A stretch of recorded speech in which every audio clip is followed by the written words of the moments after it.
When you're learning a new idea, for example, a new vocabulary word, or a new concept, or a new problem-solving approach, you sometimes tend to practice it over and over again during the same study session. A little of this is useful and necessary, but continuing to study or practice after you've mastered what you can in the session is called overlearning. Overlearning can have its place. It can help produce an automaticity that can be important when you're executing a serve in tennis or playing a perfect piano concerto. If you choke on tests or in public speaking, overlearning can be especially valuable. Did you know that even expert public speakers practice on the order of 70 hours for a typical 20-minute TED Talk?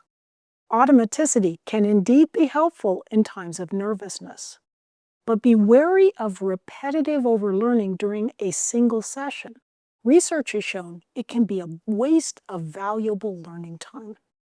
The reality is, once you've got the basic idea down during a session, continuing to hammer away at it during the same session doesn't strengthen the kinds of long-term memory connections you want to have strengthened.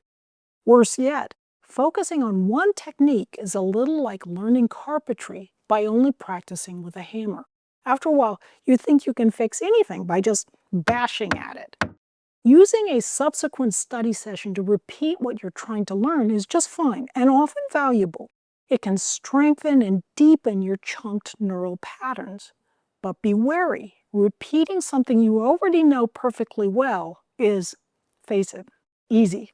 It can also bring the illusion of competence that you've mastered the full range of material, when you've actually only mastered the easy stuff.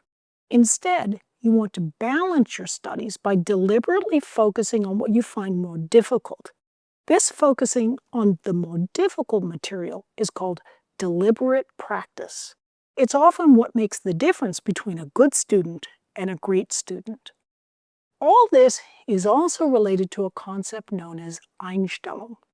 In this phenomenon, your initial simple thought, an idea you already have in mind, or a neural pattern you've already developed and strengthened, may prevent a better idea or solution from being found. We saw this in the focused pinball picture, where your initial pinball thought went to the upper part of the brain, but the solution thought pattern was in the lower part. The crowded bumpers of the focused mode and the previous patterns you've built can create a sort of rut that prevents you from springing to a new place where the solution might be found. Incidentally, the German word Einstellung means mindset. Basically, you can remember Einstellung as installing a roadblock because of the way you were initially looking at something. This kind of wrong approach is especially easy to do in sports and science, not to mention other disciplines, because sometimes your initial intuition about what's happening or what you need to be doing is misleading. You have to unlearn your erroneous older ideas or approaches even while you're learning new ones. One significant mistake students sometimes make in learning is jumping into the water before they learn to swim. In other words, they blindly start working on homework without reading the textbook, attending lectures, viewing online lessons, or even speaking with someone knowledgeable. This is a recipe for sinking.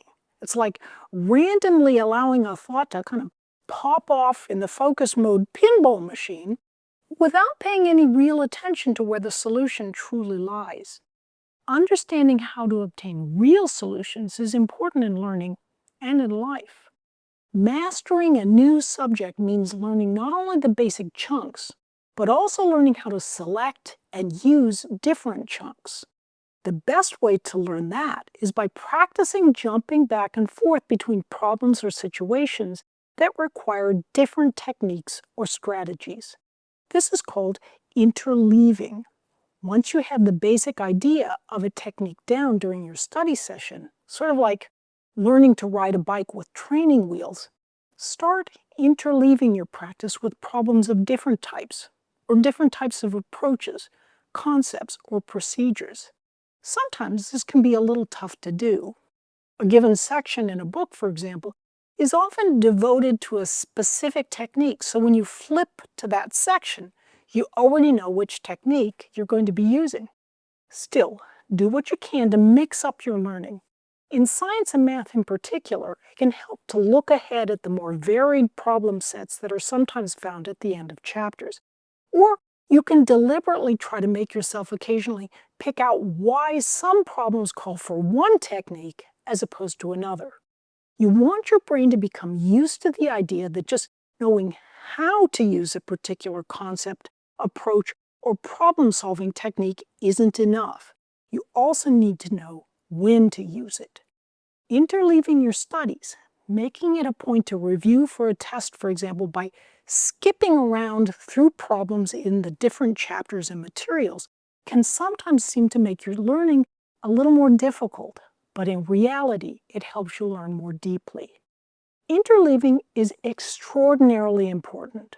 Although practice and repetition is important in helping build solid neural patterns to draw on, it's interleaving that starts building flexibility and creativity.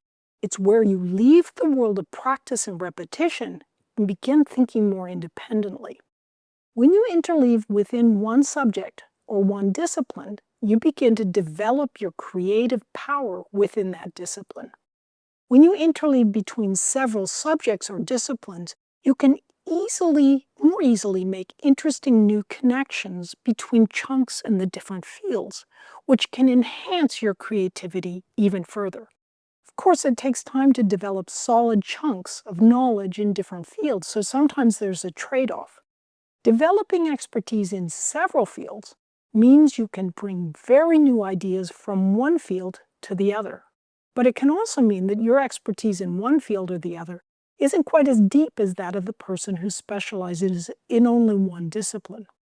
On the other hand, if you develop expertise in only one discipline, you may know it very deeply, but you may become more deeply entrenched in your familiar ways of thinking and not be able to handle new ideas. Philosopher of science Thomas Kuhn discovered that most paradigm shifts in science are brought about by either young people or people who were originally trained in a different discipline. They're not so easily trapped by Einstellung, blocked thoughts due to their preceding training. And of course, there's the old saying that science progresses one funeral at a time as people entrenched in the old ways of looking at things die off. Finally, don't make the mistake of thinking that learning only occurs in the kinds of subjects you acquire from teachers or books.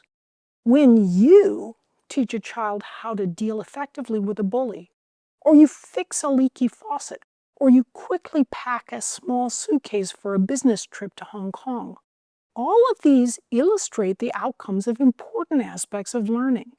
Physicist Richard Feynman was inspired in his Nobel Prize-winning work by watching someone throw a dinner plate into the air in a cafeteria. And Mike Rowe of the television shows Dirty Jobs and Somebody's Gotta Do It shows how important and exciting learning can be in a variety of different non-academic disciplines. I'm Barbara Oakley. Thanks for learning about learning.